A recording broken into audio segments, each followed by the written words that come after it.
Hey guys, this is Maelstrom Spiral, and this is what if Naruto leaves Konoha instead of Sasuke. In this story, Sasuke is the one chasing Naruto to bring him back to the village. Now let's begin chapter 1. My feet were in slight pain due to my running around at top speed on the hard stone floors of an Orochimaru hideout.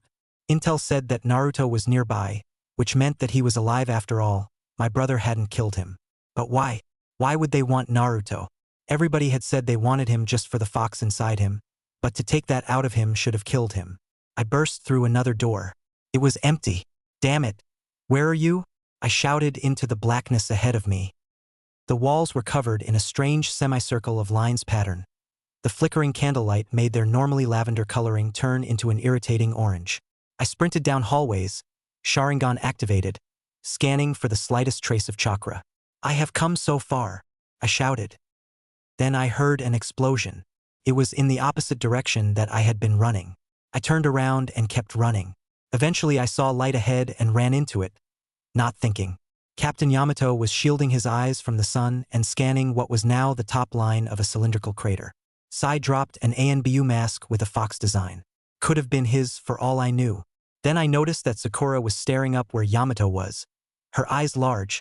She whispered, "Naruto." I turned to look up and there he was. His forehead was bare, he had the same birthmarks, his eyes were a cold blue, a sharp contrast to the cerulean I remembered. He was wearing an ANBU uniform, sword and all, only without a mask, which I then realized Sai had in his hands. "This loser too, eh? Been a long time, Sasuke," he said. Anger filled me and I shouted, "Why didn't you kill me on that day? Naruto, you wanted nothing to do with Konoha, but you didn't kill one of your only connections? Why?" Naruto didn't even blink as he answered, "I was not mentally or emotionally prepared to kill my best friend. So I let you live. It was on a whim that I let you live, and it is now on a whim that I will finish what I started." Then he blurred next to me. He whispered, "Come to think of it, wasn't it your dream to kill Itachi and restore the Uchiha? If you have time to chase after me, you should be training." He reached behind his back and drew his sword. He then flipped it so the blade was opposite his thumb on his fist and swung downwards, towards my back. "How could I do any of those things?" I asked. "If I can't save one friend?" We made eye contact and I invaded his mindscape. I wanted to know if he still had the fox inside of him. I was in the shadows of the hallway outside where I saw a gigantic cage. Naruto was looking around. He probably knew I was here somewhere. Then the cage opened. A drop-dead gorgeous woman walked out of it. She was tall, had pronounced cheekbones, red hair, a crimson kimono and black sash combo, and to top it all off, she had fire truck red, luscious lips. She said, "What do you need now, and who is our esteemed guest?" Naruto turned to answer, but then she pointed at me in the shadows and said, "Yes, who is this boy with those cursed red eyes and chakra more foul than my own? A miniature Madara Uchiha. That one." Naruto locked eyes with me, and I was thrown from his mindscape. But maybe I am getting ahead of myself. It all started on my return to Konoha. I had been taken away by the Sannin Jiraiya. We had spent 3 years on the road, and we were ready to go back home. The leaves were all a dark, lively green, and the breeze whispered in our ears. Quite suddenly, the gates of the village appeared in front of us. We checked in with the 2 guards, who plainly knew who we were and were bursting with excitement about whom to tell first. I sighed. As long as it wasn't the fangirls, I would be fine. "Something seems different, Master," I said. "Yes, well, we've been gone a long time. Things are bound to change without us being here to see it. Why don't you jump up there and take in the view? Should help a bit with the obvious." I nodded. I had a respect for the Sannin. He had taught me more than I thought possible, but I knew he knew even more. I ran up a telephone pole and took in the view. Tsunade had been added to the Hokage MT. The buildings of the village looked like they had never been touched by the Orochimaru invasion, but other than that, everything was the same as always. Then I thought about me. I had picked up a couple of the finer elements of my master's style.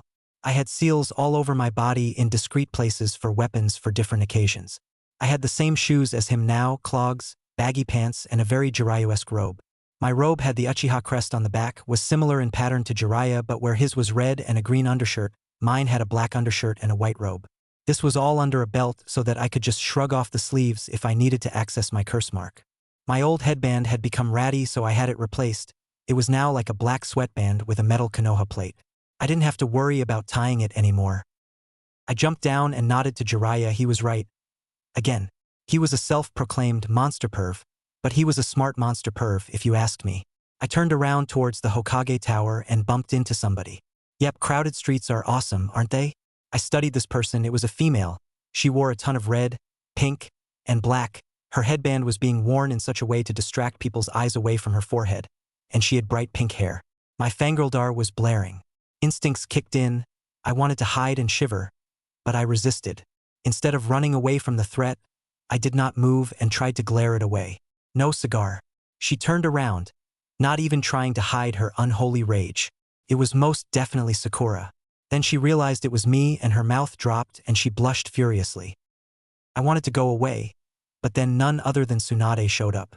She was right behind Sakura and wanted to know what all the commotion was about. I know this because she had her "what the fuck just happened?" face on. It was a Femme Hercules double threat. I put on a mask of pure indifference. Jiraiya sniggered. "Oh me god," screeched Sakura. "It has been too long, Sasuke. You have changed a lot. Squee, have I changed a lot?" I grunted and decided to let her take it however she would. She smiled and attempted to glomp me. Luckily, I sidestepped with all the suave of a professional. She landed face first in the dirt, and I walked up to Lady Tsunade. I gave a crisp salute and said, "Sasuke Uchiha.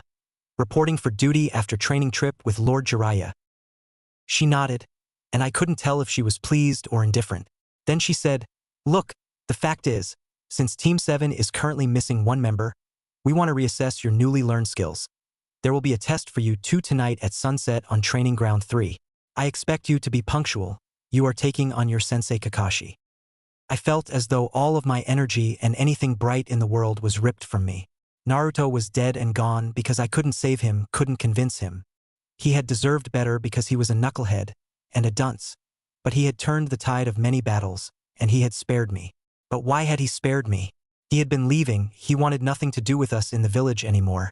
So why didn't he kill me? My thoughts were interrupted by Jiraiya shaking me and shouting, "Snap out of it, Sasuke. You need to stay in the present. What is done is done.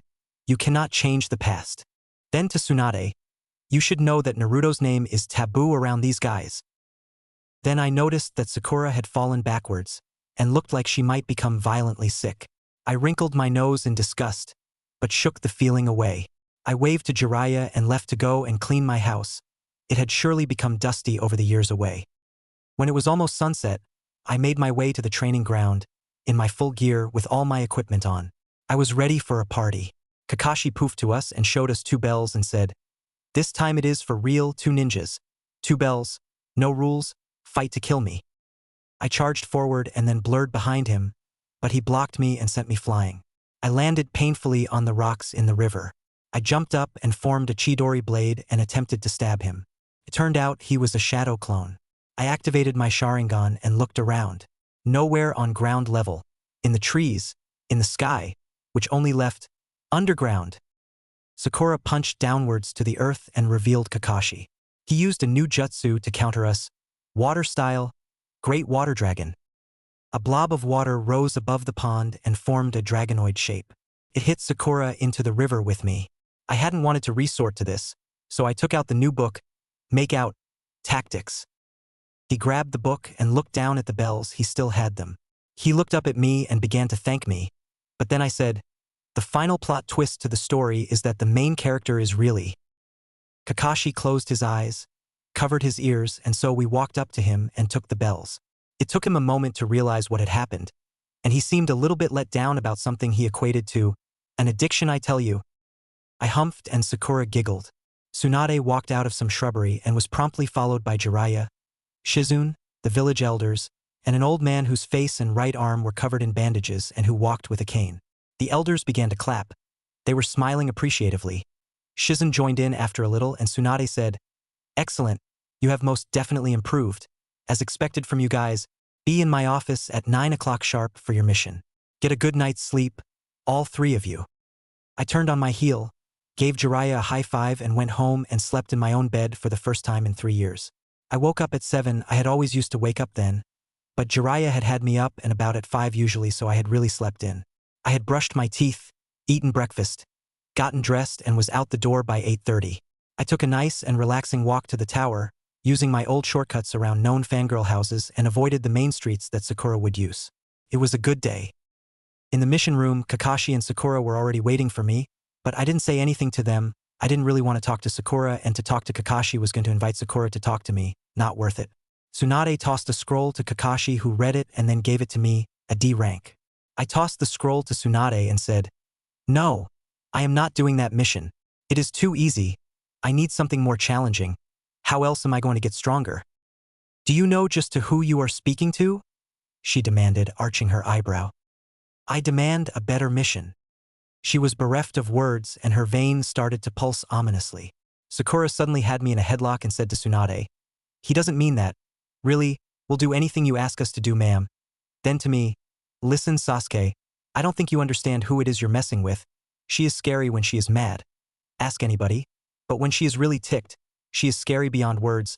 Obey her, and with a smile on your face or suffer the consequences." I was shocked. She had finally stood up to me, and while it bugged me that she was, touching me, the reality set in. This woman could wipe me off the face of the earth with her fury. Then a woman burst through the doors into the meeting and blurted out, "Lady Tsunade, the Akatsuki is on the move. They have apparently kidnapped the Kazekage, Gaara of the desert." I could feel a vein of my own pulsing now. Akatsuki, the organization with Itachi, and whom had stolen Naruto. Rage was all I could see or feel. Someone was cursing the messenger for her short-sightedness. Kakashi shook me and I looked up at Tsunade said, "Look, I don't like this. Okay? But you three are all that I have available right now, so get a move on.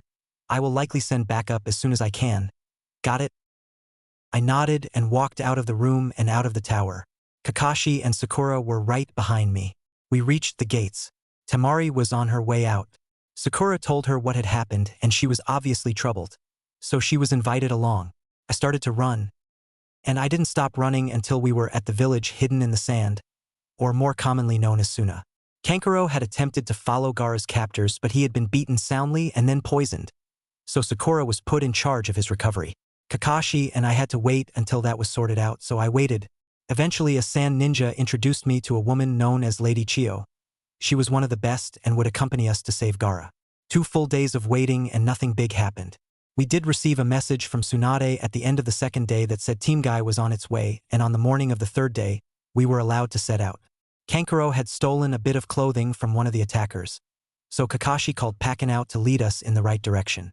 "Wait up," Temari called. "I am so sorry that we have you guys doing this now, but right now, there are things that need doing that only we can do. As soon as we can, expect the full force of Suna to come flying towards you as backup." Kakashi nodded and gave her a thumbs up. We set off and it was looking like it would be another mainly dull run, until I saw something in the distance. It looked like a man in black robes. He was leaning against a tree. He had red eyes. I jumped down and faced him, and surely enough, it was Itachi. The 3 light thuds from the rest of my team landing sounded off from behind me. Sakura looked a combination of angry and curious. Kakashi had his Sharingan out and Chio looked like she was about to croak, as usual. So I charged a Chidori blade, blurred behind my brother and stuck the blade into him and made the tip split into 6 blades which went out of him in several different directions. Blood flew everywhere and then his body turned rapidly into a flock of crows which began to fly around the clearing we were fighting in. I was caught in another of his genjutsu. The right side of my face began to burn. The skin seemed to peel off unnaturally. Then a voice I never thought I would hear again filled the clearing. "Well, if it isn't Sasuke? Naruto. But how?" Then I remembered it was a genjutsu, but as I began to fight it, my right hand flew up to my own throat and began to choke me. As I sputtered and attempted to breathe in, the clothes around my left elbow swirled out and Kakashi's face appeared. "Such a disappointment. I had such great hopes for you, and here you are, letting Itachi finish what he started. Pathetic." Then my robe sprang open, and Sakura's head glared up at me. "I can't believe how weak you are. When push comes to shove. I mean, this is pathetic.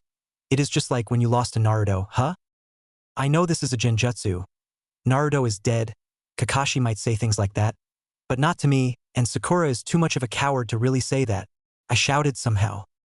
Then all the crows in the sky flew together and formed Itachi. He smiled at me and said, "Really, because I think that is exactly what Sakura is thinking.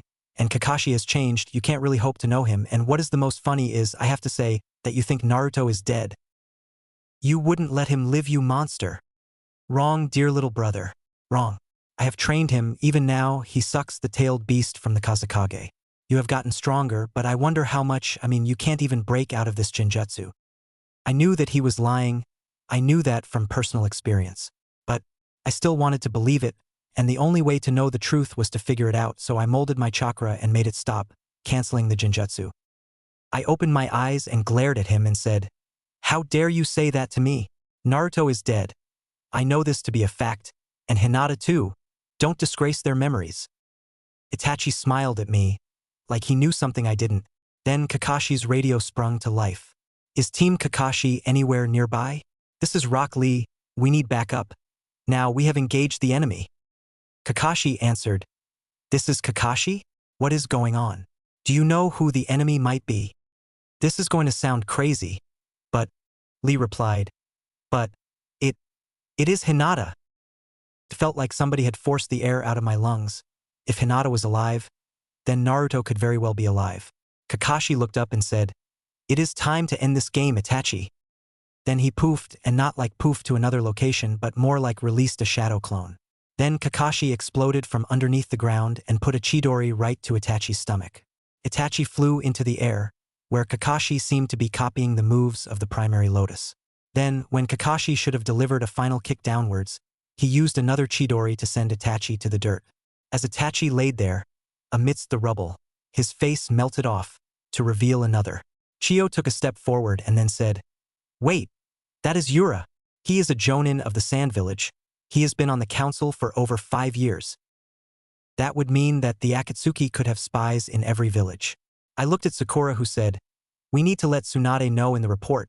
This cannot go unnoticed, but right now, we need to save Gaara." "So, spies have been revealed. Noted. Let's move on."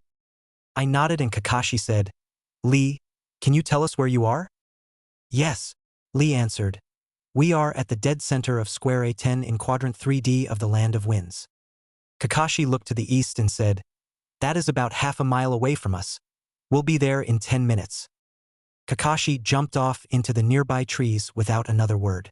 I was second, Sakura third, and Chio brought up the rear. We were close to the end of the forest, and once we were through that, we came upon a rocky area with random hills of solid sandstone. As we got closer to the target area, we realized that somehow Hinata had turned this area into a small lake. Soon we came upon the battle, and I activated my Sharingan. We hid behind some rocks, and I looked around. Guy, Niji, and Tenten were out of commission and underwater. Lee was trying to fight off Hinata. Her weapon looked like it could switch between a whip and a sword. It must have had some sort of mechanism inside it to do that.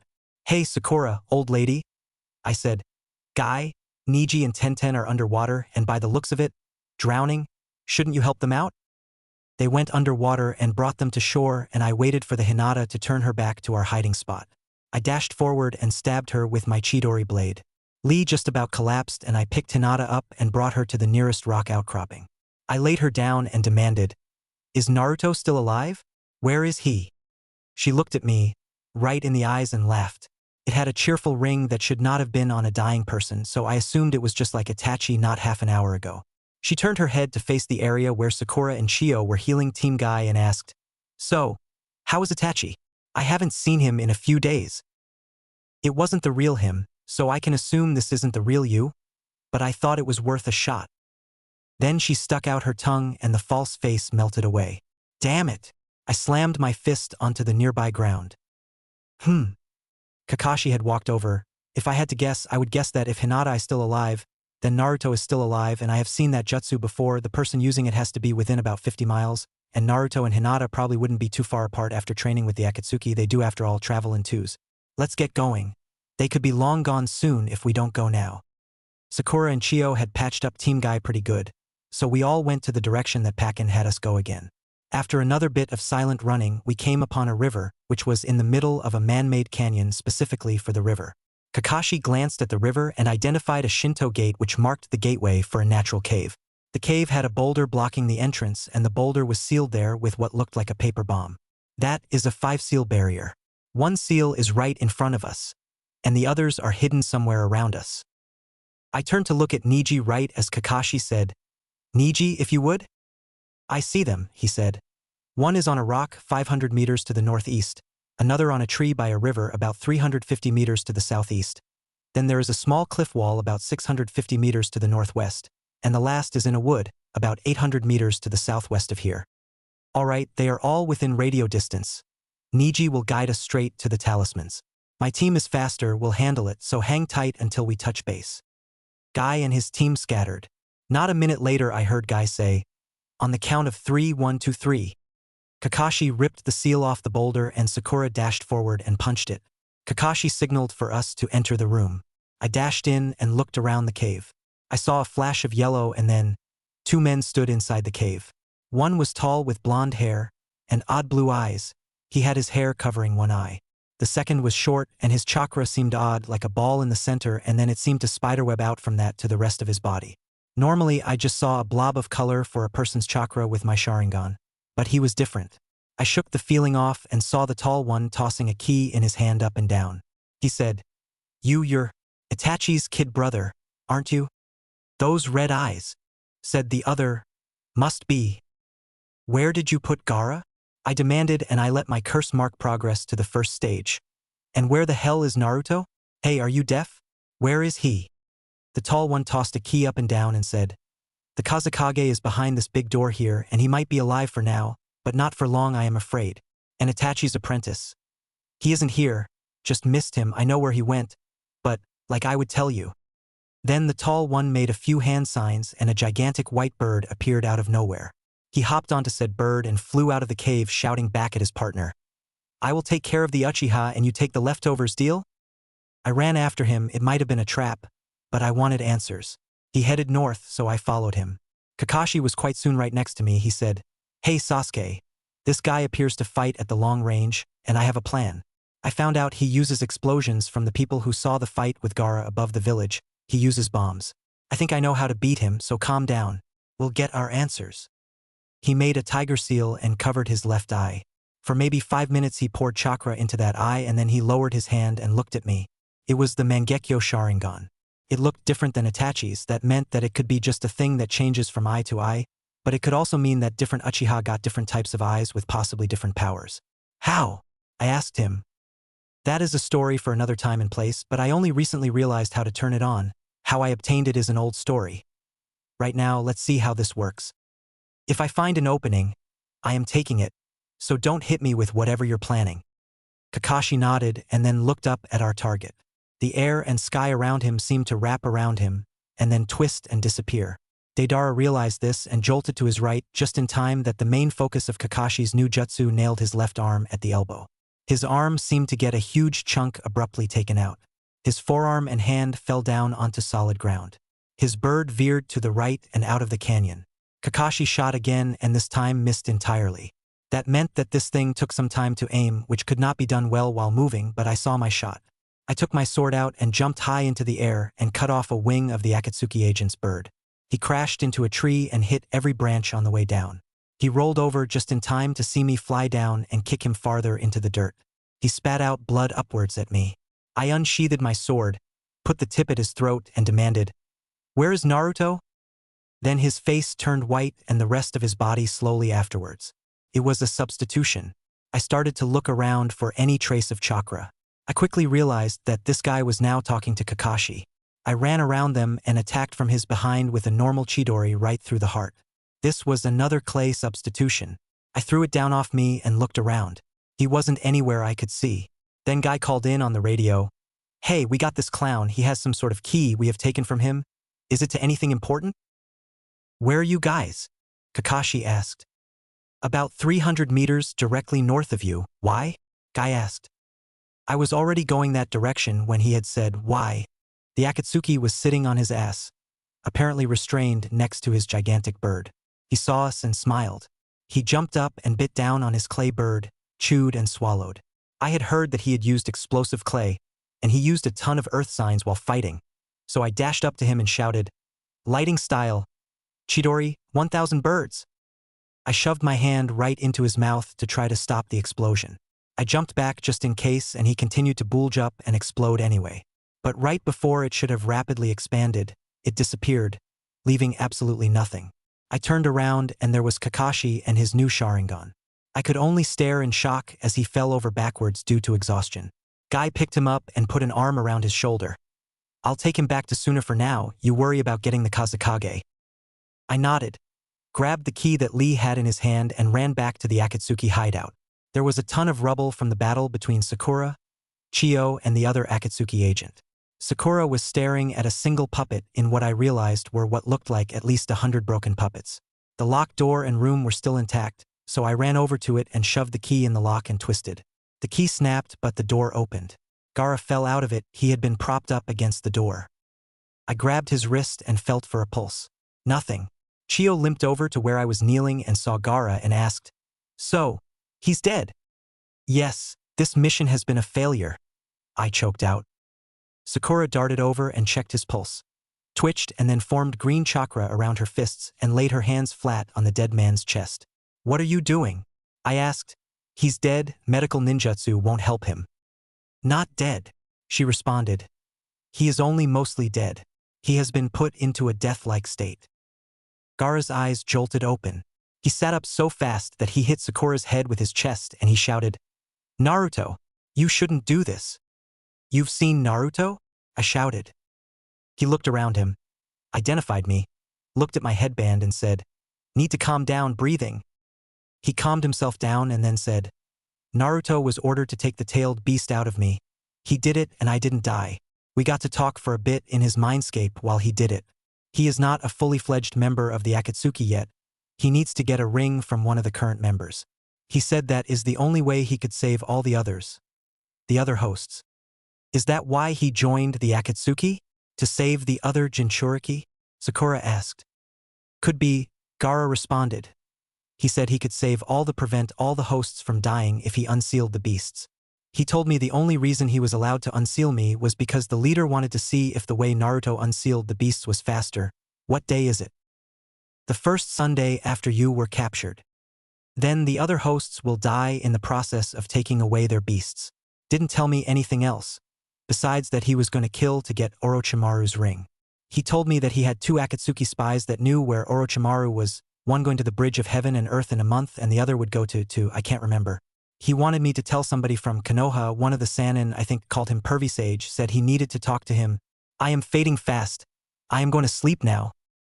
He closed his eyes and passed out. I looked at Sakura and she locked eyes with me. Then she abruptly looked back to Chiyo. She did not look so good, like worse than usual. "Granny Chiyo, we need to get you to the village soon. You're gonna die if we don't go soon." But Granny Chiyo did not move. It looked like she was sleeping. Sakura lifted a hand with green chakra over to her and the chakra faded. Tears streaked down Sakura's face. That could only mean that Chiyo was dead. I reached over to close her unfocused eyes. She remained leaning there. I picked Gaara up and Sakura picked Chiyo up. We dashed out of the ruined hideout and towards the village. Eventually we ran into a host of sand ninja. Temari was upon us as soon as we landed. Before she could speak I said, "He is alive, but barely. The Shikaku appears to be gone and he needs to rest. Can you guys take him?" She nodded and called over a stretcher. Gaara was laid down and taken away. The entire force was pretty broken up, but they were also happy that their lord was okay. I kept a bit behind of them all to make sure that Team Guy made it over okay. They were fine, but Kakashi was still down and out. When we returned, the village had a celebration. I returned to my room as quickly as I could, but try as I might, I couldn't sleep. Naruto was alive and I knew where he was headed. I was standing in Tsunade's office, and since Kakashi was in the hospital again, Sakura and I had to give our report in. We had just finished. Shizen said, "This is obviously a trap. The Kazekage was a bit muddled, you said so yourself, we just don't know what they did to him. They could have turned him into a sleeper agent like those other guys." "I don't think so," said a familiar voice from outside the window. "I have reason to believe that what the Kazekage has said is true. I think we should send someone to go and at least check it out. But their team is short 2 members, if anything, we send a different squad. If it really is Naruto, and he has been trained by Itachi, who knows how strong he is now. We should be sending in an ANBU squad." Jiraiya opened a window and hopped into the office. He waved at me and I nodded back. "Look," he countered. "For these 2, this mission is not just a mission, it is personal. They have greater drive than an ANBU plus Sasuke hasn't been allowed to show off his real power yet, so I think we should send them. Naruto may have changed, but basic attack patterns that genin adopt are hard to change. These two know those patterns because they have worked with Naruto. They will be better able to predict his movements. Shizune was defeated, but she was puffed up and it looked like she didn't want to admit it. Well, that settles it. I will get 2 fillers for just a bit while you go and recuperate and restock. Dismissed. Tsunade said. I split off from Sakura as quickly as I could. I was going to meditate and take a nap. I took the back alleyway. Shikamaru was leaning against a shop of some kind, waiting for something. I nodded to him and he nodded back. So, what have you been up to? I asked. It's a drag. But Tsunade had got me working the Chunin exams again. Choji was going to come by with some food. If you want some, you could stay for a bit. Yeah, it would be good to catch up. We talked for a bit, but something felt off.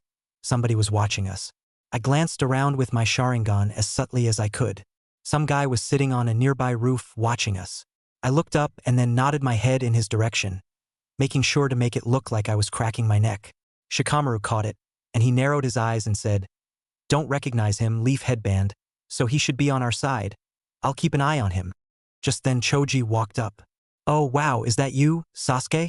Man, I heard you went on one hell of a mission the other day. Great job. Oh, did Shikamaru invite you to our lunch? Great, I brought extra food. Shikamaru pulled on his collar and then lifted his chin. Choji glanced in the direction of our little spy. He is writing something on a scroll. I wouldn't worry about it. That seemed to calm Shikamaru down, which put me at ease.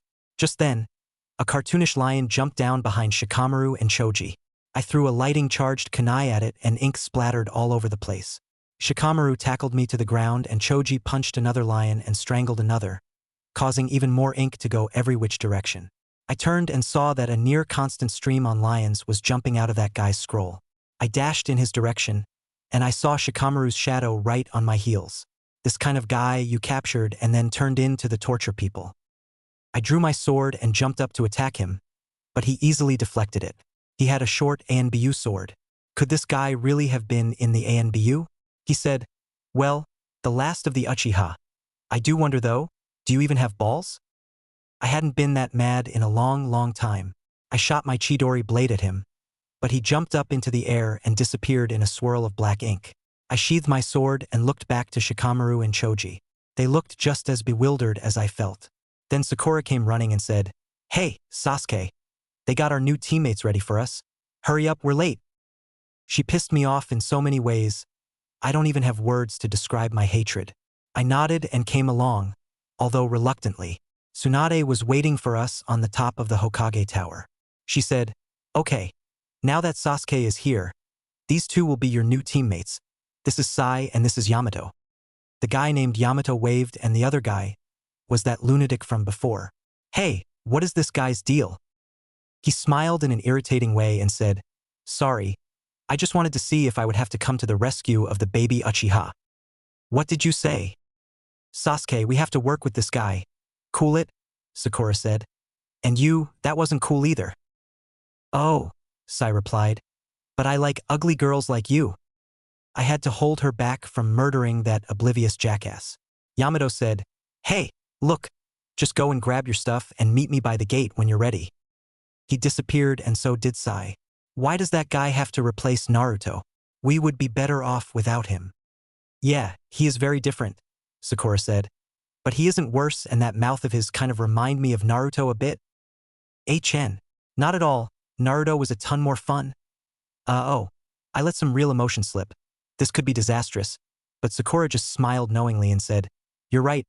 Naruto was a bit more fun. HN. Sooner than I would have liked, we were on the road. Just the 4 of us.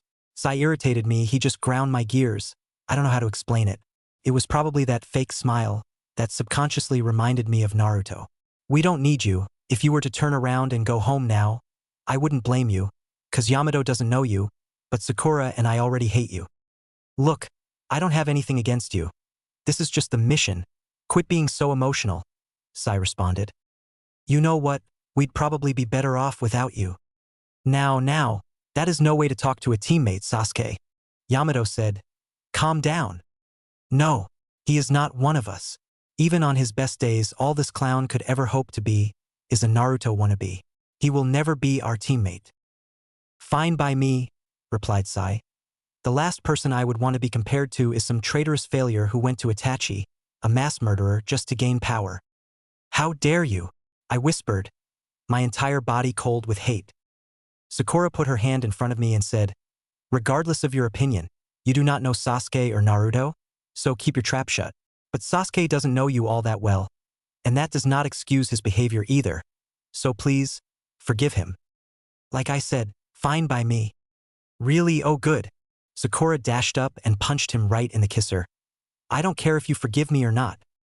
I don't get how you can do a fake smile and I can't. All the books I read say that a smile can diffuse troublesome situations, but I can't get it down. Yamato suddenly made a couple hand signs and a great wooden cage appeared behind him.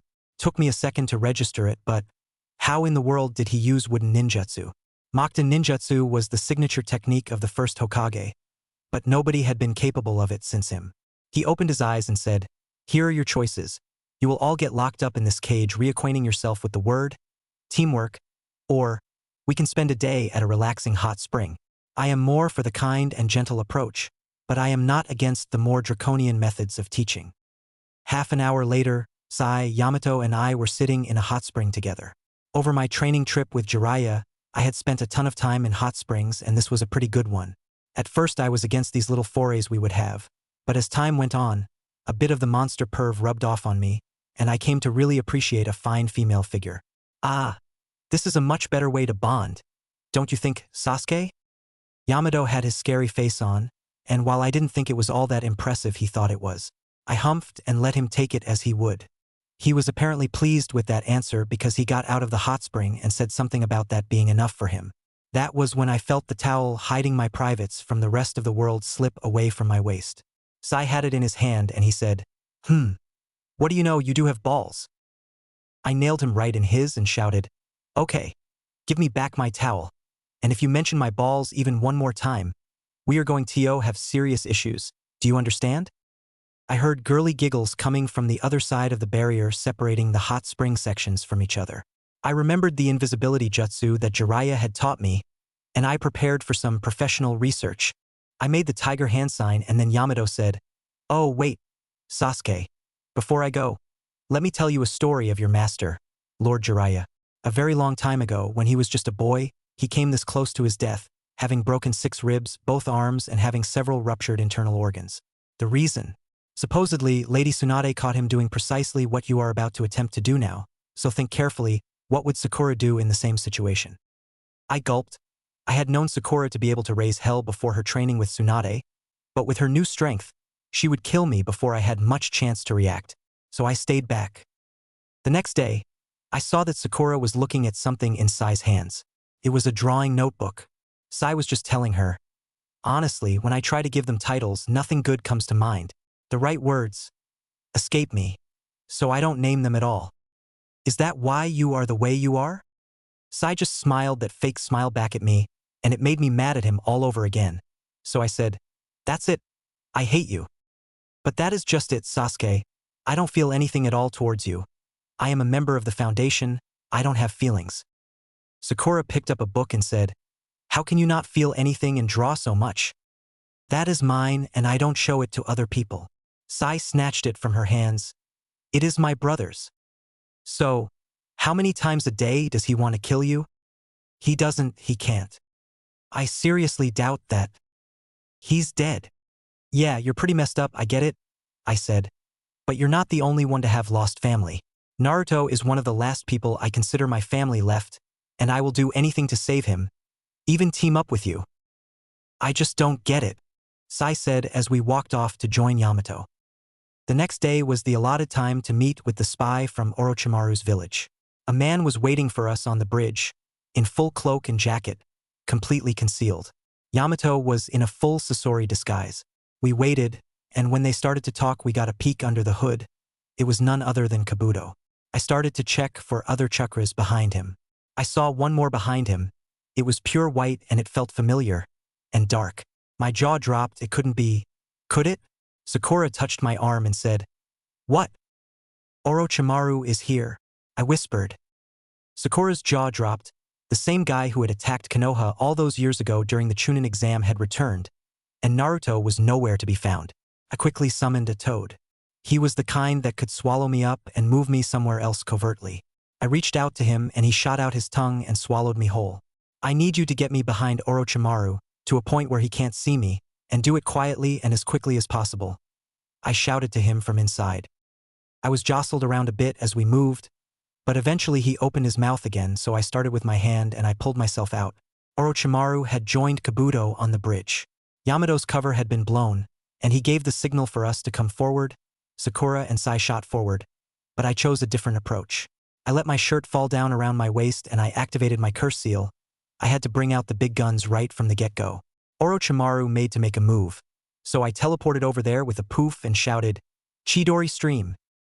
The electricity shot Orochimaru and Kabuto back. I drew my sword, coated it with lightning chakra and swung down on Kabuto. He was sliced in half from left shoulder to right hip. I swung at Orochimaru, but he grabbed my arm, the only way to block my Chidori charged sword. We locked eyes, my Sharingan to his gleeful yellow snake eyes. I felt the rest of the world melt away in a genjutsu, but something broke it. A sword that could separate its metal pieces to form a whip had wrapped around Orochimaru's hands. Orochimaru had another body crawl out of his own, and he looked around and said, "Shit! They were here the whole time." Orochimaru seemed to be burned away by invisible flame. "They went to the North Island hideout. We need to go now," shouted a familiar but deeper voice, but before I could identify where it was, two black figures had melted away. Yamato said, "Okay, there is a series of islands just north of here. We'll find them there. I'd put money on it. Get up and get going." I had turned off the curse mark and was already headed the way that Yamato had pointed. Sai raced ahead of me on a bird cartoon. He was long gone in no time at all. What was he up to? We came upon a likely spot and Yamato dug us in. "I don't get it. How did you do it?" Sakura asked. "I threw a tracking seed on the guys who appeared to fight with Orochimaru. They came here," he said. Soon we were in and we had split up. My feet were in slight pain due to my running around at top speed on the hard stone floors of an Orochimaru hideout. Intel said that Naruto was nearby, which meant that he was alive after all. My brother hadn't killed him. But why? Why would they want Naruto? Everybody had said they wanted him just for the fox inside him, but to take that out of him should have killed him. I burst through another door. It was empty. "Damn it. Where are you?" I shouted into the blackness ahead of me. The walls were covered in a strange semicircle of lines pattern. The flickering candlelight made their normally lavender coloring turn into an irritating orange. I sprinted down hallways, Sharingan activated, scanning for the slightest trace of chakra. "I have come so far," I shouted. Then I heard an explosion. It was in the opposite direction that I had been running. I turned around and kept running. Eventually I saw light ahead and ran into it, not thinking. Captain Yamato was shielding his eyes from the sun and scanning what was now the top line of a cylindrical crater. Sai dropped an ANBU mask with a fox design. Could have been his for all I knew.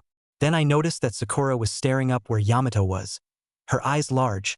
She whispered, "Naruto." I turned to look up and there he was. His forehead was bare, he had the same birthmarks, his eyes were a cold blue, a sharp contrast to the cerulean I remembered.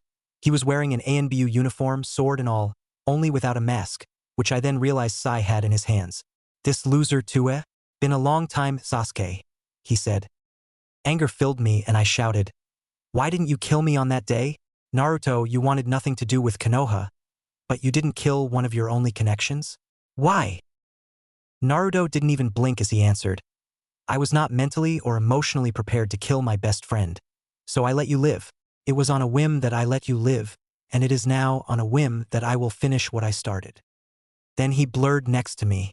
He whispered, "Come to think of it, wasn't it your dream to kill Itachi and restore the Uchiha? If you have time to chase after me, you should be training." He reached behind his back and drew his sword. He then flipped it so the blade was opposite his thumb on his fist and swung downwards, towards my back. "How could I do any of those things?" I asked. "If I can't save one friend?" We made eye contact and I invaded his mindscape. I wanted to know if he still had the fox inside of him. I was in the shadows of the hallway outside where I saw a gigantic cage. Naruto was looking around. He probably knew I was here somewhere. Then the cage opened. A drop-dead gorgeous woman walked out of it. She was tall, had pronounced cheekbones, red hair, a crimson kimono and black sash combo, and to top it all off, she had fire truck red, luscious lips. She said, "What do you need now, and who is our esteemed guest?" Naruto turned to answer, but then she pointed at me in the shadows and said, "Yes, who is this boy with those cursed red eyes and chakra more foul than my own? A miniature Madara Uchiha. That one." Naruto locked eyes with me, and I was thrown from his mindscape. Naruto had jumped back onto the ridge, but something was different about his eyes. The areas around his eyes were a vibrant red and his eyes had changed to an odd yellow, and his pupils were like sideways ovals. Yamato stuttered, "Sage mode? But how?" Naruto raised one hand above his head and said, "I can do things you cannot possibly understand, fool." "This isn't right," said Sai. "This isn't how it is supposed to be. Sasuke should not be chasing Naruto." He fell to his knees. "No, nothing makes sense. Why? Why?" Naruto whispered, "Wind style, Raisin Shuriken." What looked like a Rasengan stuck in the middle of a chakra shuriken formed above Naruto's hands. I recognized it from the second Chunin exams. Had he perfected it? He threw it down on Sai. It was a direct hit, but during that Chunin exam he hadn't been able to throw it. It rapidly expanded and then it rotated. I tried to count how fast it was going, but I couldn't keep track, even with my Sharingan. When it faded, Sai was gone. There was nothing left, not even dust. "We need to get out of here," Yamato yelled. "We aren't even on the same level." Naruto grinned and brought out 3 tri-pronged kunai, but as he was about to throw them, a hand caught his. They killed Sasori, it was Hinata, and they seriously wounded Deidara. We didn't even have to fight Orochimaru for the ring.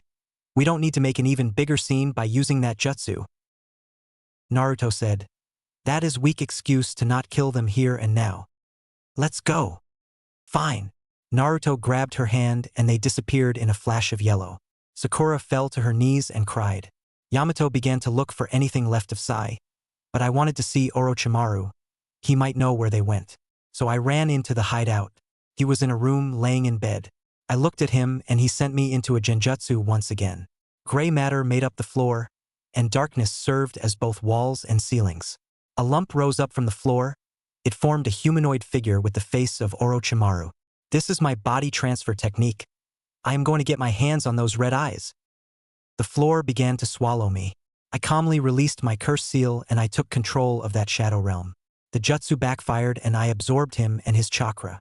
I woke up and sealed him deep down in my mindscape.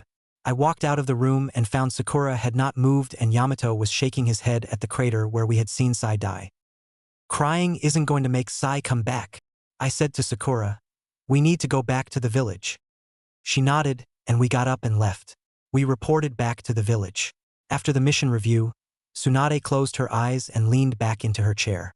"So," she started. "We're not giving up," I interrupted. "Naruto is still alive and we are going to bring him back." "I thought you would say that, and from what you have said, Naruto still has the fox inside him for whatever reason. I hear what you are saying about why you think Naruto is trying to save the other hosts, but I don't buy it. I think that is just something he is doing on the side. He has not been a member of the Akatsuki, but now he has a ring and he has been inducted to the organization. But until we know more, I will be sending you on a diplomatic mission to the Land of Clouds. They currently have 2 hosts, one of them has disappeared. Men in black robes with red clouds were spotted at the scene. Can only be the Akatsuki. I want you guys to hammer out an alliance with them so we can work together to take these clowns out. You have 5 days of leave, so do what you feel you need to. And Sasuke, I would like to talk with you personally. Would you please walk with me?" I nodded, so we got up and left the office. We walked to the hospital in complete silence. We got to the 6th floor and Tsunade opened a secret door. Inside was a single bed with a female patient. She had blonde hair, a form-fitting uniform, and she was very messed up. She was literally covered in scars of all shapes and sizes. Tsunade handed me a folded piece of paper. I opened it and it read, "Heya Granny. This chick's name is Yujito Ni. I saved her, but I am pretty sure she will not be accepted by her village now. She doesn't have her beast inside her anymore. A broken weapon in their eyes. I think she has the best chance to survive and thrive with you. I figure that what you do for her, you will, because I can't take care of her anymore. I need to follow the rules and by saving her, I put myself in some hot water as it is. I know you're pretty pissed by this letter, seeing as how a wanted criminal who betrayed you is asking for a favor. But if I know you, then I think you'll want to bet on her in case of a war with lightning, which is pretty likely at this point. You are the legendary sucker. Don't bother trying to find me, the toads won't talk. Namikaze Naruto. I thought you said you didn't think that this was the point of Naruto joining the Akatsuki. He wanted to save the hosts. It all makes sense. That was why Naruto left, to save the others like him. He could come back after he did all that. There is only one way out of the Akatsuki. In a box. Naruto will not leave the Akatsuki. This is the only part of him that is still the old Naruto. Recently, the Fire Temple, a ninja monk establishment in the Land of Fire, was destroyed. It had nine-tailed fox written all over it, and people heard laughter from miles away, so what I wanted to show you is that Naruto can still be saved. But he has changed a great deal, as I understand it. He didn't do this as a goal, but on a whim. He did this because he is like your brother, always looking for a chance to get stronger and measure their own worth. Naruto slaughtered that entire city of monks? Can you still forgive him? I looked down at Yujito and I said, I can see what you're saying, but I don't agree. I think that I can show him the way. I just have to remind him that he showed me. This girl, are we going to be helping her out? Tsunade nodded and said, so, here is the deal. When she recovers, you find out as much as you can about her before we let her go back or stay. If she stays, then the lightning will come after us, but that will only happen if they find out. While Sakura, Yamato, Kakashi, and Shizen go to try to figure out what their deal is, you will stay behind and help this girl recover and find out what Naruto has taken from her and what he might have given to her. I nodded. This would be a good opportunity for me to figure it all out. Naruto's perspective. I was running through a tunnel, in pursuit of the two-tailed beast. Hinata was right behind me. It was our first mission as official members. Keep her busy, I said. I need to gather my sage chakra. Hinata rushed past me to distract the blonde female. It was a dead end ahead, a trap. I stood completely still and gathered my sage chakra. I heard an explosion. Yujito had collapsed the tunnel ahead of me. I punched and the rocks shattered. 2 blows later and I was through. I pulled a tri-pronged kunai from my belt and threw it at the other. Jinchuriki. The blade scratched her. That was all I would need. The seal had transferred from the knife to Yujito's person. I teleported next to her and punched. She dodged my fist by half an inch. She was skilled, but I was in sage mode. She wasn't even in the same league. The natural energy around my fist hit her and sent her flying to Hinata. Hinata was waiting for this and started her gentle fist combo. Yujito collapsed into the nearby water. She, however, was smiling. I pulled Hinata back just in time. Yujito set the 2 tails loose. A barrage of fireballs caused the surrounding walls to explode, revealing the sewer to the entire village. I made eye contact with the beast and entered its mindscape. Yujito's mindscape was a creepy and pulsing place, much like the stomach of a toad, but it was purple with many different colored dots throughout. Yujito tore off the seal that kept the cat back and it walked out menacingly. I mentally called for my mistress. Kyubi appeared next to me in a huff and then identified her surroundings. She sauntered up to the cat and flicked it on the nose. It flew backwards and the fire that it seemed to be made of faded, revealing what seemed to be a child with blue hair, blue clothes and odd, different colored eyes.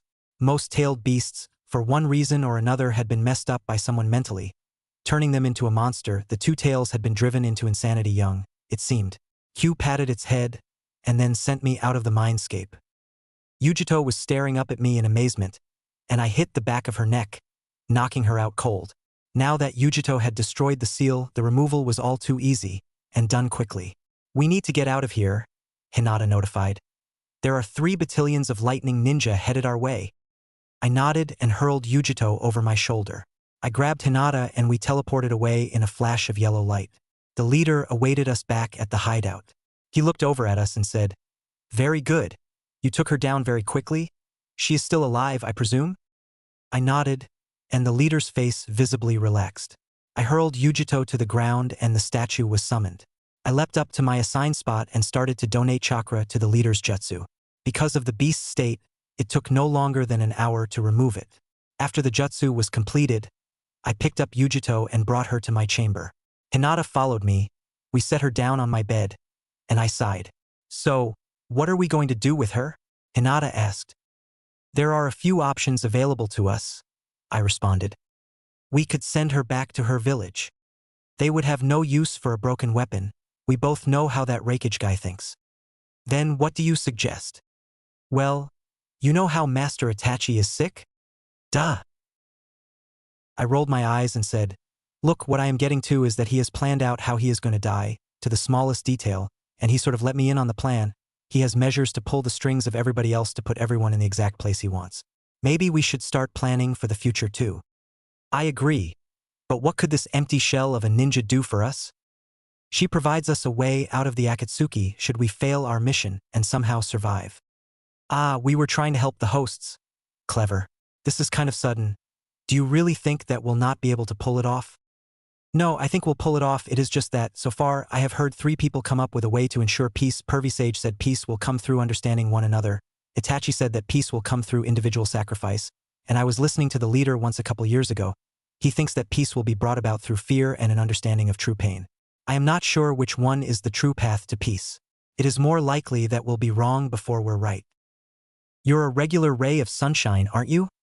We have gotten 4 of the 9-tailed beasts under our control, not counting my own. I don't know what the leader plans, but I think it is going to be violent in nature. This act could be a kindness to Yujito, and it could save our hides from criminal charges. I see your point, but be careful for me? I smiled to myself. Careful was my middle name. I packed Yujito's body in a frog and put a scroll in her hand. The scroll contained a note letting Tsunade know what we planned to do with the girl, and then I gave her permission to come up with whatever kind of story she wanted as to how she got the girl. I sent it all away inside. Hinata had left once I had started to write the letter, so I was alone and decided a massage was in order. I changed into my bathrobe and flip-flops and went to Churn's room. I picked up her bracelets and tossed them into the water. Churn motioned for me to come into the water, and I did. She brought me under, forming a bubble around my mouth to breathe, and she cleaned me up and then changed the temperature of the water to ice and stretched different areas. Eventually, when she was finished, she let me float up to the surface and I just floated there for a while. I had so much to do, and things were going by so fast lately. I decided an efficient use of time would be to make a to-do list. Search Sound Village hideouts to pick up any prisoners that would be useful sleepers, and destroy anything too dangerous. Archive all of Orochimaru's forbidden jutsu. Extract any additional tailed beasts that the leader wanted me to. Train. Get Hinata something for Valentine's. Become an official member of the Akatsuki. Stay sexy. I put those last 2 on there to cheat a bit because then I laughed because it looked like I had already done 2 of the things I had needed to do. I walked over to my map and I took off Yujito Ni's red pin. I grabbed 5 white pins and plugged them into the spots of Orochimaru's lairs. One of the said hideouts was near the Land of Waves, and that meant that Hinata's favorite chocolate shop was nearby.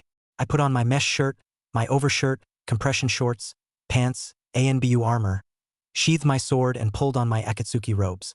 I grabbed my reed hat and went over to Hinata's room. She was just pulling on her own robes.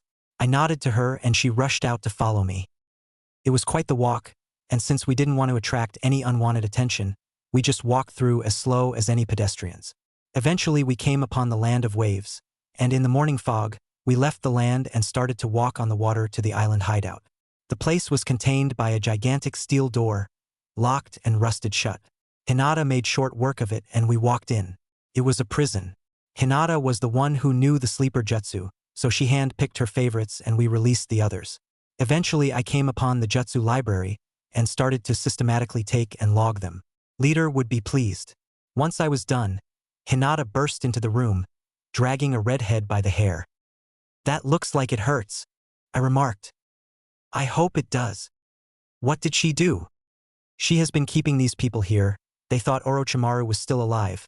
They didn't know that they belonged to the Akatsuki now. I set most of them free, but those that I kept are amazing specimens. But what did she do to you that was so bad? She called me an ugly whore. I grabbed Hinata, pulled her close and kissed her hard. Her lips were so very soft, and her hands looped around my neck, as my own reached around her waist. She got a little bit into it and pressed herself against me, and I kissed her deeper. After a good 30 seconds, I needed air, so I broke the kiss. Hinata was a bit flustered, but she didn't look at our guest. I walked over to this redhead, and made her look me in the eyes and I said, I love that girl behind me. More than anybody will ever love you. If you ever say anything that gives her the impression that you are not worshipping her, she will tell me and I will kill you slowly and painfully. Got it? She spat in my face, so I slapped her. Hard. I drew on a bit of red chakra and pulled her face up to mine. She gasped, and I smiled. Then I did one of Itachi's favorite genjutsu. He called it the Willbreaker. It made her think her bones were on fire, and feel that pain. After 10 seconds I let up. 5 more and she would be totally insane instead of scarred, which was what I wanted. Hinata was blushing furiously, and I smirked at her, and she blushed harder. That was when one of the prisoners went berserk. He had the ability to turn into water and he seeped in under the door and formed up. He shouted, "Finally, a bit of fresh air.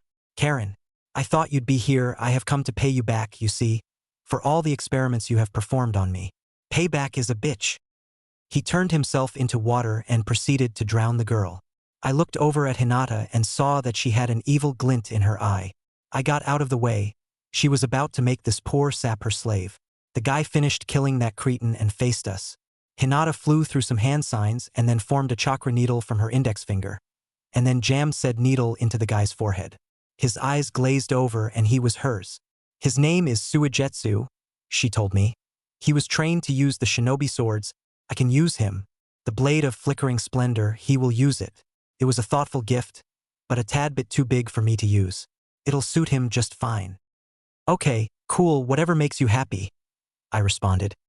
We left the hideout with our individual profits. I suggested we head over to the market, and Hinata agreed. She loved shopping. I knew that I would end up carrying a boatload of crap, but I would be able to sneak a box of chocolate in there somewhere along the way. When we reached the outskirts of town, we disguised ourselves to look like us, but in casual wear. I did not think anybody would recognize me. I was wrong, stupid wrong. Only I could have been this wrong. As I was struggling to carry an already respectable mountain of stuff, I noticed 4 people following us. I snapped my fingers and stretched my neck backwards, careful to be casual. The veins around Hinata's eyes revealed themselves and she whispered, "Konoha and Byu, we are in such trouble if we don't get the hell out of here.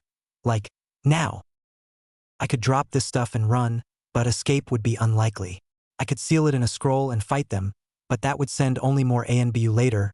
I needed to get rid of them and keep them away. "Oh crap," Hinata whispered. "We are totally surrounded. 16 enemies total. They are herding us towards the main square. We can't fight there. Too many civilians. We wouldn't know who was attacking." "Shit, what do we do?" I asked. "Aren't you the strategist?" "Well, you could just give up," someone near our right said. Yugao, she had 3 more friends. That put the enemy count at 20 of Konoha's best. "I just knew I should have stayed home today. Or you could fight," she said. "And you will be arrested or killed. The wave authorities know what we are going to do. They left you out to dry. Naruto, we need to talk about your true intentions and your gift from the other day. We know how you fight. We have a strategy to neutralize any new jutsu, and we outnumber you 10 to 1. They didn't know how I fought now, but they did know that genin from 3 years ago, which means they have a plan laid out just for him. I, however, was not that genin, but the best way to see how to screw up a trap is to spring it without putting yourself in any real danger. I would play right into it, and then take all of the elements that made it a trap away from them when they cornered me using completely different tactics. I grabbed Hinata's arm and said, "Multi-shadow clone jutsu." Thousands of me and Hinata pairings shot off in every which way. Yugao had locked onto the real me, however, and followed behind us. Eventually we came to the Great Naruto Bridge. I stopped there and dropped my disguise. Hinata followed suit. Yugao's team and 2 other teams touched down on the bridge. Someone came flying up behind me and swiped down with a very sharp sword. I got far enough forward that it only cut my robe all the way down the back instead of crippling me. I drew my own sword, disarmed the bold fellow, and then used his own sword to disembowel him. I turned and engaged Yugao. She was skilled with a sword. No doubt she had learned from Hayate. I kept up the onslaught on her so she wouldn't notice Hinata knocking out one of every 4 out and killing the rest. She would use the gentle fist to knock the first one out, and then proceed to use her own sword to contain and then slash her opponents to ribbons. Eventually, Yugao used a special ninjutsu on her sword, turning it red and about 7 feet long, and charged me. I blocked the blade, but my own sword snapped in half. I replaced myself with a shadow clone and disguised myself as a pedestrian. Yugao took care of the shadow clone quick and began to look for me.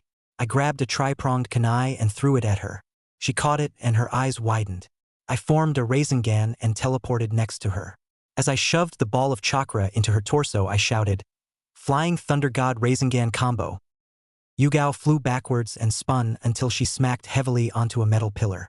Hinata began sealing away her prizes and I walked up to my target. She was bleeding internally and almost unconscious. She would die soon without medical treatment. I made her look at me and I smiled. "I was only toying with you today. You saw what I can do. And I haven't even broke a sweat. Don't fuck with me? Tell Tsunade that." She passed out and I summoned a frog, which took her to the Konoha hospital. Tsunade should have known better. It would look suspicious if I were to talk to Yugao. Zetsu was always watching. We got back to the base at top speed, and I helped Hinata bring her new toys into her research area. The 5 ANBU as well as Suigetsu were placed into large cylindrical glass containers, filled with preservative fluids. They would be kept in a virtual coma until Hinata decided how they would best serve our interests. Once that was done, I filed all of the interesting jutsu in the new Akatsuki Jutsu library. When I returned to my room, a frog was sitting on my bed. He handed me a note, saluted, and then disappeared. I unfolded the sheet of paper. "Hey Naruto. Wanted you to know that I explained to Tsunade what she did wrong won't happen again, and I wanted to check in with you, make sure you're not crazy. We'll have to get together again soon, 'cause I have some stuff I need to tell you, and Tsunade wants to go this time. I told her you will refuse, of course, but she insists I ask. I heard about the sword. Itachi has a new one we both think will work better for you. Go see him when you get the chance. I know you will be pleased with it later. The gallant J." I threw the note in the fireplace and went to go see Itachi. He was casually making some food in the kitchen. He washed his hands, set the table for two, and motioned for me to sit. I did. "So, you hear from Jay yet?" he asked. I nodded and Itachi said, "Good. So here is your new weapon." He reached out from under the table and tossed me a sheathed sword. It was slightly unusual because it had no hilt or anything remotely close to a hilt. It was like a sheet of metal, sharpened to a point at one end, and the other had a wrapped area meant to be where I gripped. At the end of the grip was a hoop with a chain attached to it. On the end of the chain was the whirlpool symbol I used to wear on all my clothes. It had a leather sheath which was obviously custom made, and it held the blade in with a strap at the top that would reach over the blade, and it had a button on the other side to keep it tight. I noticed immediately that the blade was a bit thin, and then Itachi began to speak. "Well, that blade is made for you. It is rather thin. This is because it makes it ideal for wind chakra enhancement. If you put a bit of your wind chakra into it, you should be able to cut through diamonds, so just be careful what you do with it. Okay?" I nodded and then noticed that Itachi had finished cooking prime rib, his specialty. I devoured it and then left to get some well-deserved shut-eye. I slept until noon the next day. When I woke up, everybody was gone. Itachi, Kisame, Haiden, and Kakazu. I eventually found Hinata in the training room, hugging her knees, crying. I dashed up to her and checked for injuries. She was physically fine. "What is the matter?" I cried. It's Itachi. He told me this morning he was putting his plan into action. His plan to die. So soon? How could he be sure Sasuke was even ready? I hugged Hinata and whispered to her that it was all going to be all right. Itachi had been a hard taskmaster, but we had ended up loving him all the more for it. He was like a father to us. I rubbed her back and she calmed down. I carried her over to her room and we just held each other and tried to make sense of it all. Eventually, someone knocked on the door. It was Konan. She looked at us, and one of her eyebrows arched. "Were you two just?" "I don't want to know. The leader wants you two to go after the Sixtails. We recently figured out where he is staying. The Tsuchigomo clan, I believe, is taking care of him. You need to use this opportunity to capture him, while he isn't moving." She picked up the red pin from my map and moved it to a point in the nearby land of grass. "He is here. Go now and take him alive." She turned on her heel and left. I turned to Hinata and said, "Well, I guess there is no rest for the wicked, let's go." We traveled for many days and nights, and eventually we came upon a stone pillar in the middle of nowhere. Hinata activated her Byakugan and looked around. "There are traps everywhere. We need to be careful. Okay?" I nodded and she led me on a long and winding path up. On the top was a hut, a pond, and a small fort. We walked up to the hut and knocked carefully. An old man opened the door. "Are you back? Sorry, I thought you were someone else. How did you get past all the traps?" "We received a warning from a friend," Hinata responded, and then she brought out a picture of the Sixtails host. Have you seen this man? He called us urgently here and we owe him a favor. Do you know where he is? Utakata? He went off with Hataru and that squad of ninja from Konoha, the guy team. They were an enthusiastic bunch, those ninjas. Thanks for the info. Can you point us in the right direction? The old man pointed north and we dashed that direction. As we ran, we came upon a squad of mist hunter nins. I drew my sword and channeled wind chakra into it and sliced off 2 heads in one swing. Took another one from left shoulder to right hip and the last one I cut down right in half. I hated hunter ninjas, mostly because I knew what it was like to be hunted. We started running again, but something began to feel off. Hey Hinata, the natural energy around here. It's moving in the direction we're heading, and gathering up ahead. Something's up, we need to keep aware. Hinata nodded and picked up the pace. Soon, we arrived to see Guy, Tenten and Niji facing off against a horde of villagers. They were fighting to outlast them, so I assumed the villagers were not fighting of their own volition. Well, that and that they were drooling and no longer had any color in their eyes. I continued to follow the natural energy. In a set of ruins, not far from the village, Lee Utakata, a strange man and a girl were facing off. The girl had some huge purple metal thing poking out of her back and no color in her eyes, just like the villagers, so she was probably the Hataru character the old man talked about. Lee shouted at Utakata, "You're her master. You cannot just let her get used like this, Sir Utakata. She carries a bit of you inside her. It is your duty. You must stop wandering." Utakata flinched and then his gaze hardened. The other man laughed and then relished something. White natural energy exploded out from the girl, and I lost my balance and fell. I drew my sword and 4 of my special kunai. I threw them at each of the people involved in this fight. First I knocked out Lee, then the nameless guy, then I tossed Hataru to Hinata and I faced Utakata. "We are from the organization called Akatsuki. We are here to bring you in so we can take away that monster inside you. We can do this the easy way or the hard way." He picked the hard way, they all do. The idea of using my sage chakra around the girl made me nervous, so I didn't do it. Instead, I pulled out 4 tails of red chakra.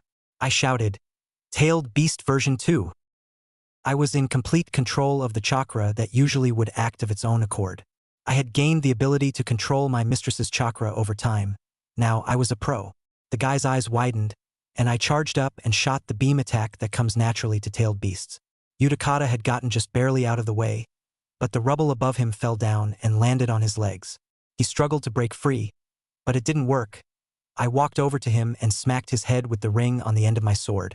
I dragged him out from under the rubble, to find Hinata playing with the metal in Hataru's back. Eventually, she got it to open up. She pulled out a crystal. She rushed through a couple symbols and summoned a frog. She scribbled something down and patted the frog on the head and handed it the note. The frog poofed away. She was going to have the crystal studied by the experts of natural energy. Then Team Guy rolled up. They saw Lee down and looked at us. Niji, thinking quickly, used wind to blow the hats off our heads. They stared for a second and then Tenten and Guy charged. Hinata flew into a rage and dashed after Niji. I delivered a solid blow to Guy's face and countered Tenten's staff. I wrenched her neck the wrong way and it snapped. I yanked my sword free from its sheath and stabbed Guy right in the heart. Someone kicked me. It had to have been Lee, because I recognized he was performing the primary lotus. I grabbed his hand from behind his back, turned and grabbed his other hand, and then flipped myself and Lee with me and threw him into a rock. Lee tried to move, but I drew a kunai and stabbed him in the kidneys and then the liver. He would bleed out. Hinata was holding Niji in the air by his neck, and she dropped him. "I won't kill you, cousin. You must suffer as I have." She dropped him and knocked him out. He would wake up too late to do anything for his team. I wrenched my sword from Guy's chest and cleaned it off on his clothes. Guy grabbed my collar and pulled me to his face and asked, "Why? Naruto, why did you leave us, Naruto?" WH. Hinata killed the guy who had been using Hataru and we were on our way, Utakata on my shoulder.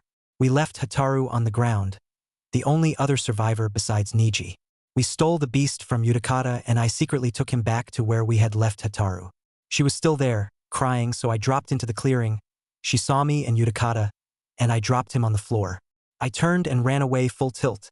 She couldn't know that I felt so badly. I wouldn't let her see the tears. When we got back, the leader called a meeting. We met using the astral projection jutsu. "Well, I have good news and bad news," he said. "The good news is, there are only 3 more hosts for us to capture. The bad news, Haiden and Kakazu are dead." My jaw dropped. Kakazu had essentially 5 lives and Haiden was immortal. The leader continued, I am sending Itachi and Kisame after the 4 tails and Naruto and Hinata after the 7 tails. I will be sending Zetsu as backup for Kisame and Tobi will be backup for you, Naruto. My head was pounding, we were short 2 members. I nodded to show that I understood and I walked out. I needed to sleep. The next day, Hinata woke me up and said, Hey look, I talked to Tobi. He understands that you need a break. We have the next 2 days off for Tobi to get over to us anyways. So take it easy, that's an order. I got up and ate, read some new jutsu scrolls, and spent the remainder of the day in the hot springs. On the second day, I snuck out to the nearby village and bought Hinata a box of chocolate for Valentine's Day. Then I collapsed again, dead tired. When I woke up on the 3rd day, Tobi was waiting for us. He waved enthusiastically. Hey guys, he shouted. Oh man, this is so exciting, to work with Naruto and Hinata. The demon himself and the bloody Valentine, I can't wait. His screechy voice was already giving me a headache. I nodded and he just kept on talking and talking. I don't know how Zetsu handled it. I would have to ask him myself. Eventually we started off and were quickly headed after the 7 tails. Halfway to the waterfall village, we got word from a seagull that the 7 tails was seeking sanctuary in Konoha and was en route at that very moment. We quickened the pace considerably. Hinata activated her Byakugan and we just kept running. Eventually Hinata said, Got her. She is on her own, and heading towards a group of Konoha ninja, Sasuke, and that Yujito character. Tobi, you're with me, Hinata. Take care of our target, we'll take care of Sasuke, I said. He is 2 kilometers east of us right now. I bounded off to the east. Eventually I found him and jumped down behind him. He dashed forwards and turned around. I'd hoped they'd send you, Naruto, we need to talk. You have some explaining to do about Yujito, about the other hosts, about Team Guy and your real loyalties. I don't care to answer you. All that I care about is that I get to kill you today.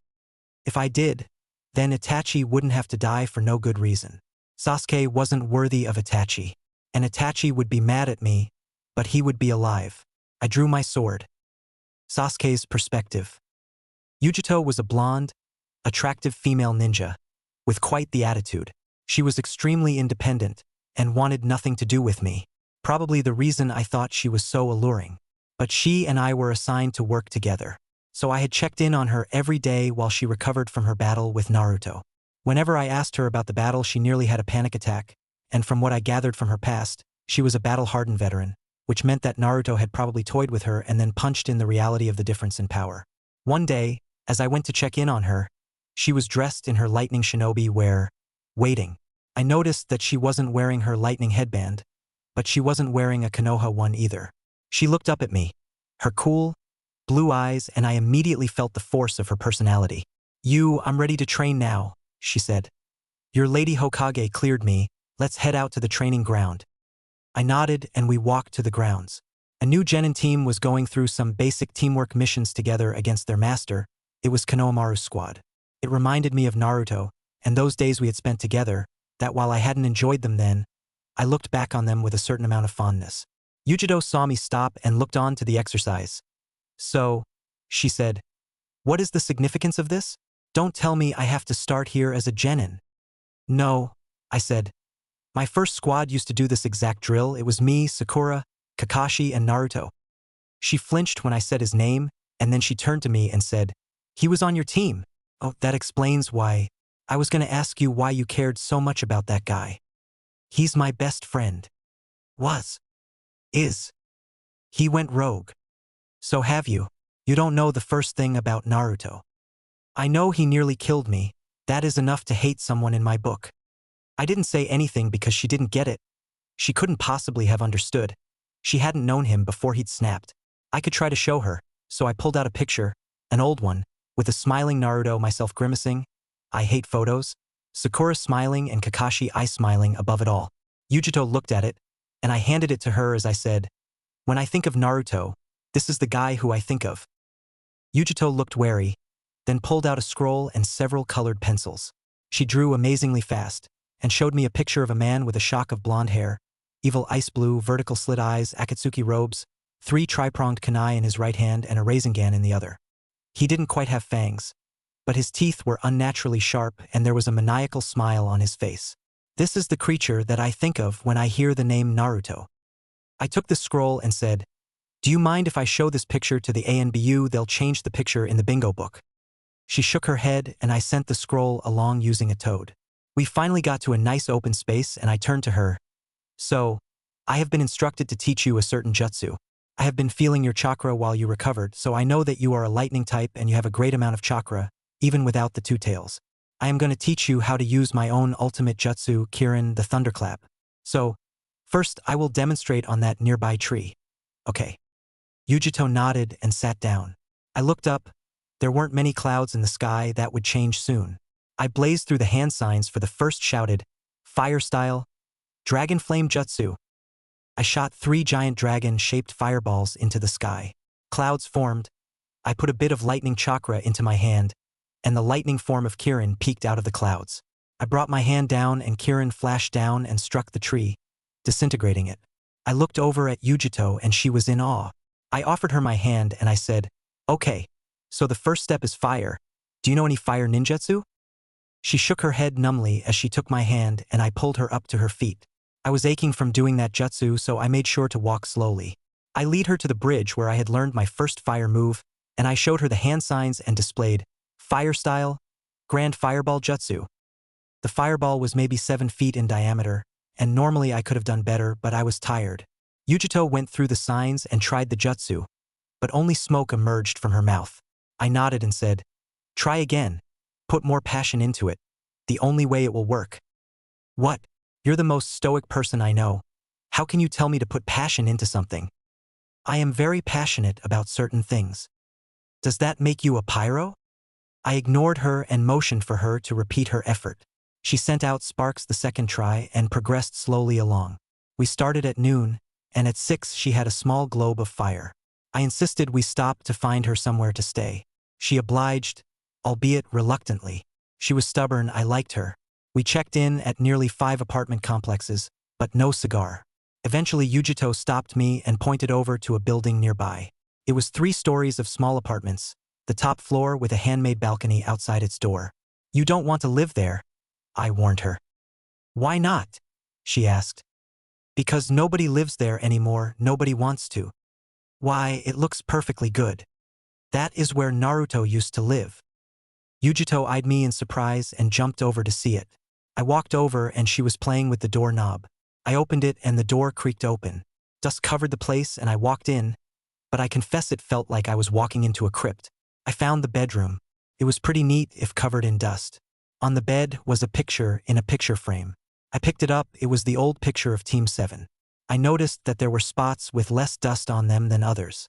They were lines going from the center down to the frame. Could they have been tear marks?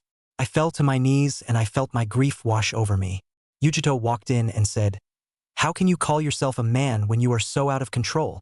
You know, I understand emotional men and I understand stoic men, but you're all over the place. It's disgusting. Are you hot or cold, emotional or emotionless, black or white? What are you? Sasuke Uchiha?" I thought about it. Jiraiya had once said that a person was a collection of their experiences. I had had a ton of bad stuff happen to me, and I could trace it all back to my elder brother, Itachi Uchiha. I said, "an avenger." I walked out of the crypt of my best friend, and at the next apartment complex I basically told the landlord he was going to rent something out to Yujito, who obliged by giving her his room. I went home and collapsed onto my bed. There was so much I didn't understand. It was too much, but sleep always helped me think, so I drifted to oblivion. I awoke to a slight knocking noise on my door. Yujito was at the door. "Ready to start?" she asked. "Get a head start without me. I need to do some things." She nodded amicably. I just hoped she hadn't figured out the things I had to do were shower and change my clothes. She was a jonin. Who was I kidding myself? I did what I had to do as fast as I could, leaving nothing out, but rushing through some things. I walked to the training ground and Yujito was waiting. She motioned for me to watch and she went through the signs and spouted a ball of flame 10 feet in diameter. I almost started clapping, but instead I walked out next to her and breezed through my own hand signs and shouted, "Fire style, dragon flame jutsu." A singular dragon shot out and swirled through the air and around us, and finally submerged in the lake. This jutsu is directed by your mind, so be careful not to focus on yourself as you do it. You'll attract your own jutsu to yourself and turn yourself into an accidental suicide bomber. She started laughing. And I realized that I could have phrased that better. It sounded like I thought it was a joke, but I was dead serious. I rolled my eyes and she laughed harder still. What? I asked. You're such a dumbass, she cackled. Do the damn jutsu. She went through the signs and shot out a dragon, which promptly crashed into a nearby tree, lighting it aflame. I stared at her in what was my best blank-eyed stare. I asked, Really? Really? You focused on the tree. The cement is non-flammable, the water would have put it out, but you focused on the big-ass, older than you or I tree. She burst into laughter and literally collapsed and started to roll around on the deck. I rolled my eyes and prayed to whatever god there was she wouldn't do this on the battlefield. Glad to see everyone is having fun. It was Tsunade. I looked over to her and noticed Yujito had stopped laughing and was working very hard very fast to put the tree out. Tsunade watched for a bit, and then said, Asuma's team encountered 2 Akatsuki, 2 new ones. We got intel on their moves now, but we paid a heavy price. Don't tell me. I looked over at her, horrified.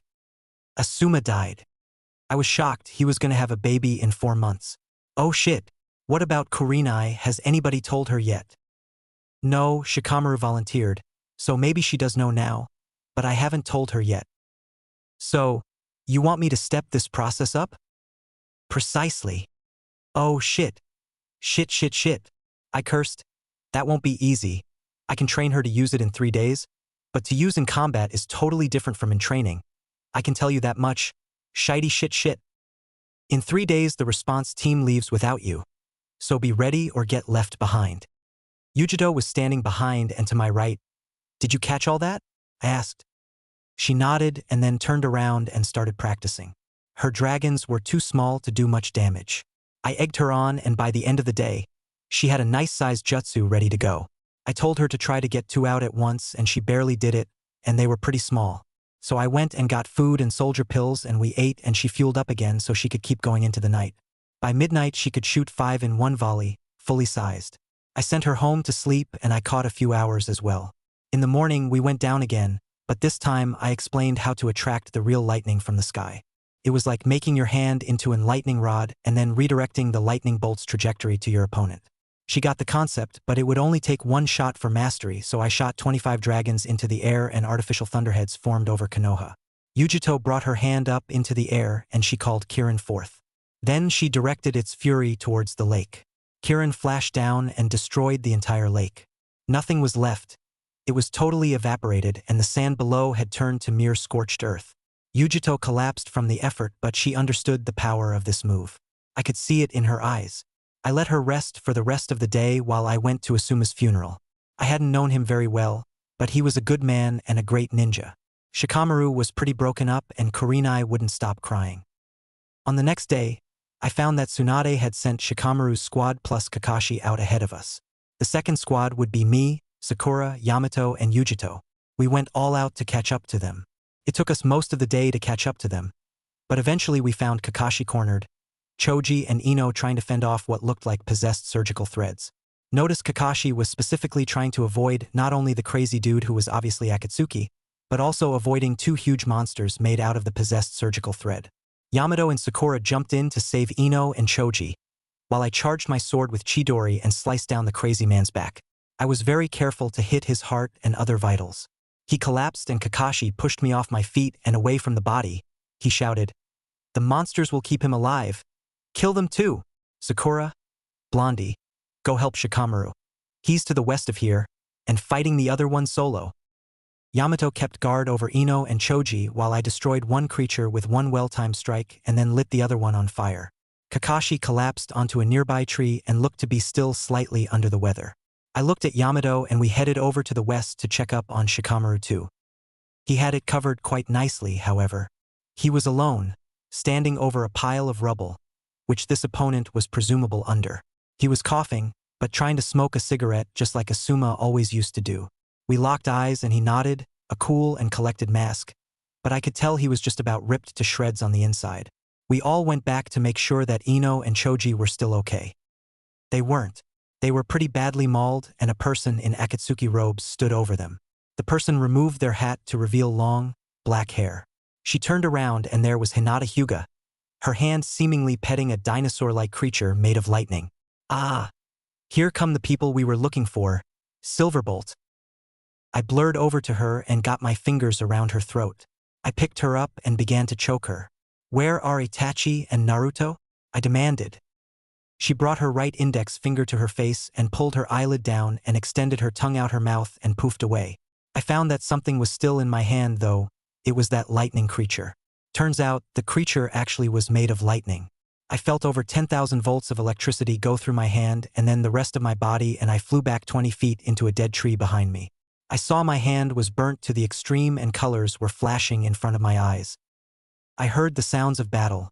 Then I felt an oppressive heat and a roar from a creature that must have been like 20 lions put together. That shook me out of my funk and I climbed out of the tree.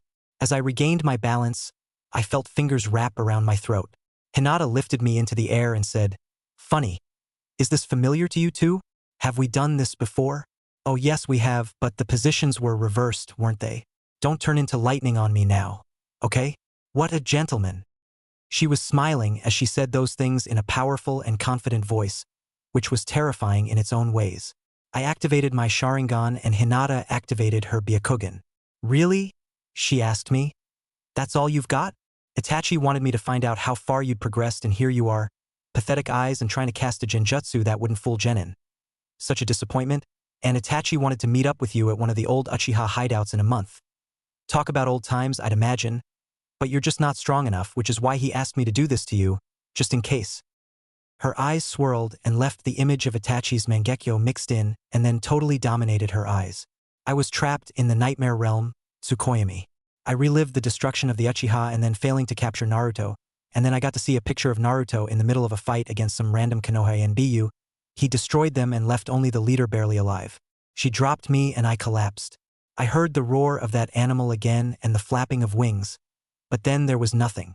3 hours later, Konoha and Bu found us. Everyone had survived, but we were all carrying new scars. I was in intensive care for several days. When I woke up, Tsunade was waiting for me. She walked in and shouted at me, "What the fuck happened to you? We really needed you in the past couple of days. What could have possibly done this to 2 entire squads of my best?" Hinata used Itachi's Sharingan. Tsunade stared at me for a long time, speechless. She sat down and held her head in her hands. "What else happened?" I asked. Naruto struck again. A lot closer to home this time than just the fire temple. "The ANBU? How did you know?" Hinata made me watch it in graphic detail. I still can't seem to grasp the implications of Hinata using the Sharingan. The old texts say that certain jutsu can be implanted in the eyes of others through the Sharingan. She was just a carrier. Sakura chose that time to burst into the door. She blurted out, "Tsunade, Niji's returned. The rest of Team Guy isn't with him. He wants to talk to you." Tsunade stood up and I did too. She looked at me disapprovingly, but I said, "You said you'd needed me the past couple days. Well, I'm here now." She sighed and started walking. Niji was in bad shape and he saw me and then looked to Tsunade. She said, "It's okay. Give your report, he's cleared." He went right into it. One of the people we were supposed to guard was close with the Six Tails host. The Six Tails was targeted by the Akatsuki during our mission. Naruto and Hinata showed up. Hinata beat me within an inch of my life, but spared me again, and Naruto killed everyone else with the exception of the host, whom they both took away. "What do you mean everyone? The target? The target's friends. Everyone involved except me." "You're not serious." "I have never been so serious. I can't believe she won't kill me. From what I understand, you did the same thing to her during your first Chunin exams. She is going to play with you before she destroys you," Tsunade said. "I know. I think I'm going to start drinking."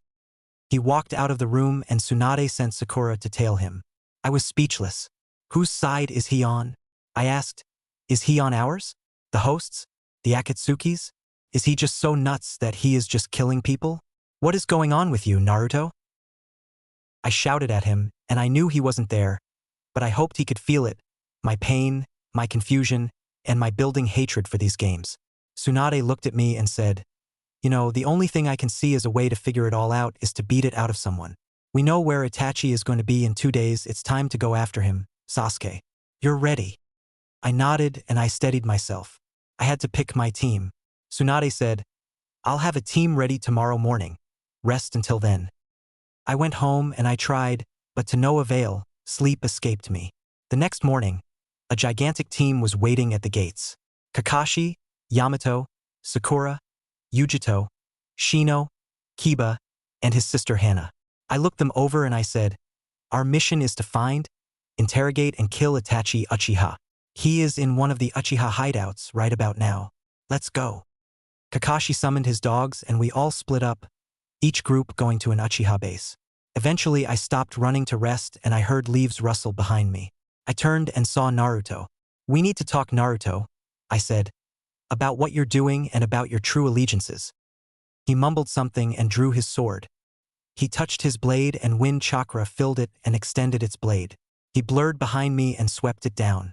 I jumped forward, turned and punched. He dodged just barely and cut my Achilles tendon with his blade. I kicked it out of his hand somehow in the process. He jumped back and threw 5 tri-pronged kunai at me. I deflected them all and he narrowed his eyes. He formed then shadow clones and had 5 circle me while the other 5 stopped moving entirely.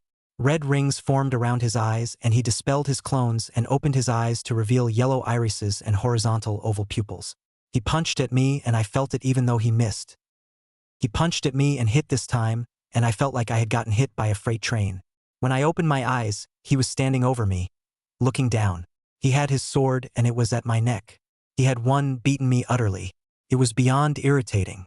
He hesitated and I shot 10 dragon flames into the sky. I jumped up and dodged his next few attempts at my life, and once the thunderheads had formed, I channeled chakra into my right hand, and I shouted, "Lightning style, Kirin the thunderclap." The jutsu rushed down and struck him in a flash of blue, with highlights of yellow. I heard someone whistle. Naruto was next to me, totally unscathed. He asked, "You can't do that again, can you? That would be pretty ridiculous." I was speechless, and Naruto shrugged and raised his hand and began to form a jutsu, when an arm caught his. It was Itachi's partner from all those years ago, the Shark Man. "This isn't like you, Naruto," he said. "Itachi has a plan. Stick with it. You know better. Itachi doesn't look or sound mad. But I would be careful in your position." Naruto tore his hand from the Sharkman's grip. He snapped, "What are you doing here, Kisame?"